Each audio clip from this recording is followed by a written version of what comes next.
Push infrastructure project is affecting budgetary allocations for oil and gas agencies in the country. And this is due to the move to use funds from the annual budgetary fund amount ABFA to finance the projects. Here's more. At the launch of its 2025 semi-annual report, the Public Interest and Accountability Committee made a case for more consultation in order to reverse the situation so agencies in the sector are not denied the needed resources for further exploration. In the first half of the year, petroleum revenue allocated for operations and institutional capacity development of the Ghana National Petroleum Corporation (GNPC) was reduced from 30% to 15% of net carried and participating interest. The first half of the year, 2025, saw a decline in revenues to the Public Interest and Accountability Committee as it has been taken off the ABFA. Here's Vice Chairman of the committee, Odelfo Amakwa Boedu the 8th. The first thing that will come to mind, how are we going to make $10 billion to execute or implement the big push agenda?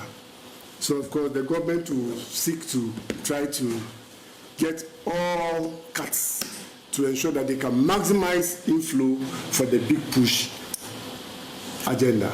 So the first is to go into the ABFA to ensure that it contributes 100% to the infrastructure project, which we see as something that is very good in the sense that we have been complaining in the past that with the oil money we spread it very thinly.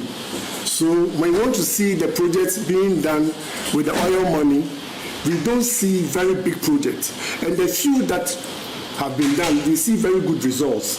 If you consider the Terminal 3 airport that was used, that was constructed with oil money, we see the returns that are coming from it. So we will propagate and say that we should be spending the oil money on big projects that can give us returns. So, however, we think there was not adequate consultation in the review of the Act. Chairman of the Technical Subcommittee of PIAC, Richard Kojo Elima, fears the lack of funding for PIAC could be a threat to accountability in the oil and gas upstream sector. Really impacted the work that we do. We are in October. We should have done more than 4 or 5 district engagements by now. We should have done some regional engagements. We should have met our constituent bodies. We should have even met journalists. There were 2 main activities planned for journalists this year. We also actually planned to have a zonal training for journalists across the country. All these activities have been put on hold because of lack of funding. And for the benefit of Ghanaians, the funding that we get also includes the salaries, allowances, and other emoluments of our staff and other committee members.